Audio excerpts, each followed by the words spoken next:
my personal holy grail quest of this technology is to be able to talk to each other in dynamic sentient holograms that are aware of concepts and aware of each other, so that we'll be able to actually start to talk about concepts like toroidal fields and quantum entanglement, and for real, not just say words, but actually let's build a diagram together in real time, as we may think, right? That famous paper, like, now as we may think, is as we may be, I think, as we may live. So it's really amazing, that philosophy of thinking of this as a spacesuit. We're now spelunking back through our own abstractions.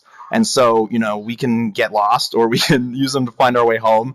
Whatever, it's up to us. So it's just the technology, but it is very robust. And I can feel this palpable excitement among you all there, and which I share, which is when you're wearing this thing, it's real. There's this tangible stuff. I just can't get over it still, hopefully I never will. The kids will be like, what the hell are you talking about, old man? And I'll be like, you don't understand, kids. There didn't used to be floating holograms. No, it's so true.